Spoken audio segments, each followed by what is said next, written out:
ఈసారి ఎలాగైనా హిట్ కొట్టాలనే కసితో ఉన్నారు రౌడీ బాయ్ విజయ్ దేవరకొండ. ఎన్నో ఆశలు పెట్టుకున్న ఖుషి, ఫ్యామిలీ స్టార్, రీసెంట్ గా వచ్చిన కింగ్డమ్ అన్ని డిజాస్టర్స్ గా నిలిచాయి. కింగ్డమ్ రిజల్ట్స్ తో కాస్త డీలా పడిన దేవరకొండ ఎలాగైనా హిట్ కొట్టి తానేంటో మరోసారి నిరూపించాలని పట్టుదలగా ఉన్నాడు. ప్రస్తుతం విజయ్ దేవరకొండ రౌడీ జనార్దన అనే సినిమాలో నటిస్తున్నాడు.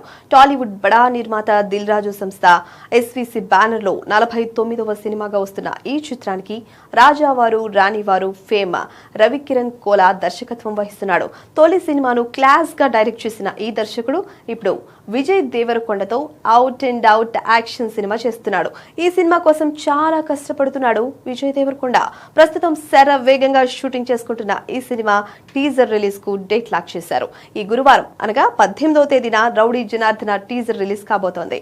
అందుకోసం హైదరాబాద్ లోని ప్రసాద్ ఐమాక్స్ లో ఈవెంట్ నిర్వహించబోతున్నారు. సినిమాతో ఎలాగైనా హిట్ కొట్టి తన మార్కెట్ ను కాపాడుకోవాలని ప్లాన్ చేస్తున్నాడు విజయ్ దేవరకొండ. ఈ సినిమాలో విజయ్ దేవరకొండకు జోడీగా కీర్తి సురేష్ నటిస్తోంది. అటు కీర్తి సురేష్, ఇటు విజయ్ దేవరకొండ. నిర్మాత దిల్ రాజుకు, దర్శకుడు రవికిరణ్ కోలాకు ఈ సినిమా విజయం చాలా కీలకం.